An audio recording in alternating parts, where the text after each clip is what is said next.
ritrovati, buonasera. Inizio solitario perché l'ospite che presentiamo con questa foto simbolica è in leggero ritardo, attendiamo che arrivi entro qualche minuto, magari ne approfitta l'aereo, rimane sempre in sovraimpressione, mi arriva un segnale di quelli codici cifrati dalla regia e scopro che Cacciari bloccato qui a pochi chilometri. Vediamo cosa succede. Allora, perché vuole tornare a Venezia, qui a due passi.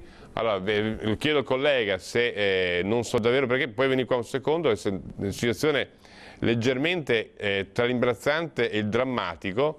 Vediamo, gli do il numero, questo è il numero di Cacciari, adesso cerchiamo di collegarci telefonicamente con lui. È qua, è praticamente a due passi, non ho idea quale sia il motivo che gli impedisce di essere per arrivare. Vediamo ancora cosa...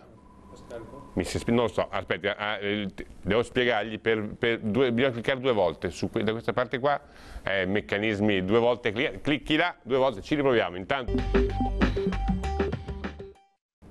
Allora, rieccoci in studio, dovremmo avere in linea al telefono Massimo Cacciari, mi auguro, non ho ben capito in che cosa si è incappato qui a due passi da Antena 3. Cacciari, buonasera. Un incidente, semplicemente un incidente, e siamo in coda alle porte della metropoli. Lo dici in maniera abbastanza sconsolata, direi, mi pare che... Beh, cosa vuoi che ci faccia? Non so se proseguire in attesa oppure ritornarmene sui miei passi. Ma da quanto è fermo?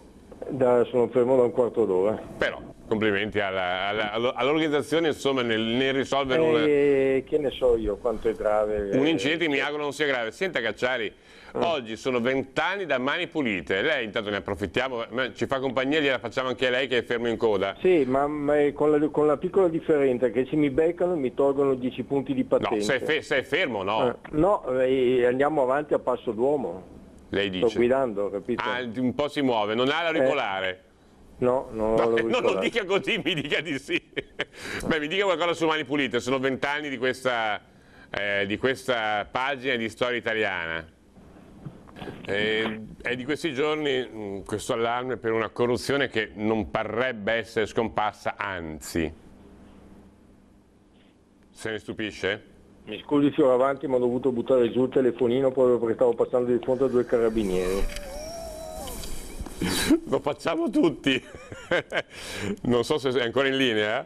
Sì, sono in linea. Sto dicendo, in questi...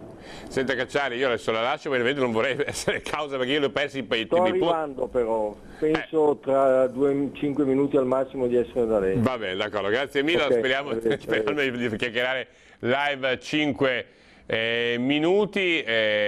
Sono cose che succedono, dico purtroppo perché, ripeto, il problema delle nostre strade è questo, e tra l'altro sapete che c'è